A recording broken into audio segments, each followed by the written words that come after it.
Calling all detectives.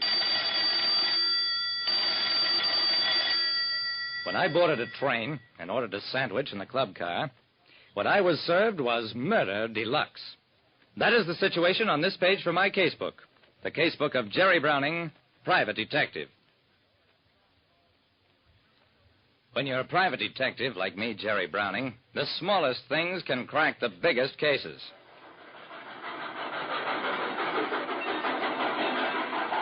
Wilbur Norris, first vice president of the Great Valley Railroad, stood alongside of me on the Lelandsville station platform. Lelandsville was a whistle stop for most Great Valley trains, but the weekend flyer stopped for us on signal.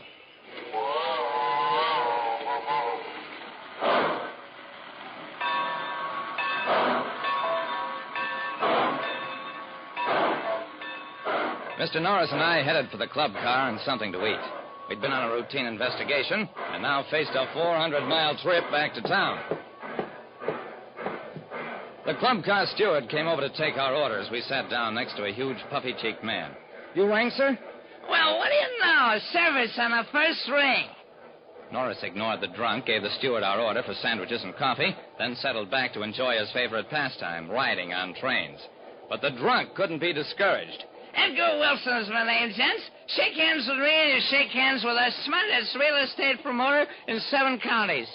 Norris fixed him with a cold eye. Real estate doesn't interest me, Mr. Wilson, except as something to pass through.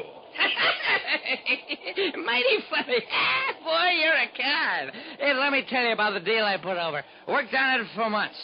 Couldn't let them yokels know what their property was worth. Bet you I make $1 million. Hey, waiter, a little service here. The steward brought Wilson a drink, then went back to his tiny galley at the end of the car. The train whistle tooted, and we went through a tunnel. The drunk had his drink and another, while Mr. Norris and I ate our sandwiches. After a while, I realized that Wilson's chatter had stopped completely. I twisted around to look at him. He was slumped in his seat. Not dead drunk, just plain dead. While riding a Great Valley train with its vice president, I discovered a dead man sitting next to us in the club car. Norris quietly left to get the conductor. Meanwhile, I eyed the other passengers who, judging from their behavior, considered Wilson no more than drunk and asleep. A couple of minutes later, Norris came back with the conductor. Poor chap seems to have had a heart attack. Shall I halt the train, Mr. Norris? Norris looked at me for a cue. I shook my head. Now, keep going. Whoever killed Wilson is still on the train. Wilbur Norris turned purple. Killed? Who said anything about killed? People ride the Great Valley for quick, courteous transportation, not to be killed, Browning. Yeah. But just the same, Mr. Norris, this man has been killed. Look at his eyes. Smell that odor. Sure signs of the white arsenic derivatives. Anybody could have slipped the stuff into his drink while we were going through one of those tunnels, and somebody did. Norris grabbed at my arm. Well, don't just stand there gabbling. Do something about it. I nodded, turned to the conductor. Can you seal off this car, prevent anybody from entering or leaving? Yes, sir, if you don't mind the complaints. Mr. Browning is in complete charge. I will be in the observation car. Call me when you've caught the culprit.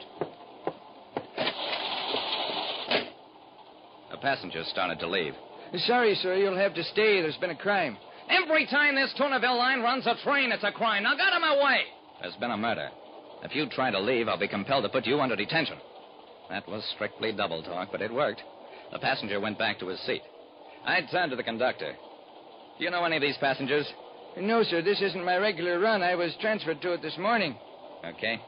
While I talk to the steward, you check through Wilson's pocket. See what papers he's got. I walked on back to the steward's galley, found him preparing sandwiches. Anything wrong, sir? There certainly is. A man's been murdered. The steward put down his knife. Murdered? Here? Yeah, that fat drunk. Somebody dropped some farewell crystals into his highball. The steward's face got red to the roots of his blonde hair. I don't know anything about it. I didn't say you did. All I want is a look at your dirty glasses. The steward gulped. I don't have any dirty glasses. Look. He pointed to a shelf of sparkling glasses. I work alone here, sir. Not much space, so I wash stuff as I go. All the glasses are clean. I shrugged, went on back into the car. The conductor told me none of the passengers admitted knowing Wilson. As for the contents of the dead man's pockets, there was a fat roll of bills, some real estate forms, a signed receipt for a $10,000 down payment on Fulton County property, and nothing else. Just then the steward came over with a check for the food Norris and I had eaten. I took a $10 bill from my wallet. Thank you, sir. Let's see. 3 1/4 plus 1, 5, and 75 cents. He carefully arranged the silver on top of the bills, returned the tray to me. I started to pull out the bills, intending to leave the silver as a tip. And as I did, a memory stirred in my mind. I knocked the tray aside, lunged at the steward, and he put up a fight, but it didn't last long. I dragged him back to the galley. You're not the steward on this car. Who are you? It took a while, but I finally got the story. My name's Tom Clyde. I had a short-order restaurant in Fulton County. Sold out 2 months ago for $1,400 to that man, Wilson. Then I found out the place was worth a fortune. Oil on the 2 acres that went with it. You heard Wilson brag about how he took the yokels. I saw him hanging around the station this morning, so I offered Harry McGinney, the regular steward, $20 to let me take his place. He could do it because there was a new conductor who didn't know him. Wilson got my property, but I got him.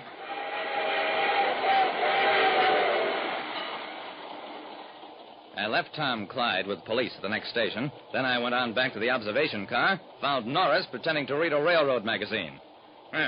What took you so long? I'm sorry, Mr. Norris. It took a while to arrange the details of the steward's arrest with the police at Bayside Station. Norris grunted, went on reading. But after a while, his curiosity got too much for him. So it was a steward, just as I thought. How did you find it out? I tried not to smile. By a very little thing, Mr. Norris. When he gave me my change, he put the silver on top of the bills. That's the way it's done in a no-tip joint, like Clyde's short order place, for example. But stewards, waiters who depend on tips, don't do it like that. It's an old waiter's trick to leave the silver on the bottom of the tray to influence the customer to do the same thing. As a cook, Clyde was fine. But as a waiter, he was a dead giveaway. Obvious, perfectly obvious. Yeah. Too bad you weren't there to notice it.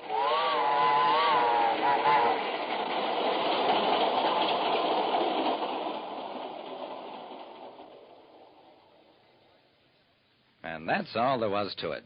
A perfectly simple little case, all in a day's work. Like I said, if you don't let the big facts of a crime blind you to the little things, you'll always get on the right track.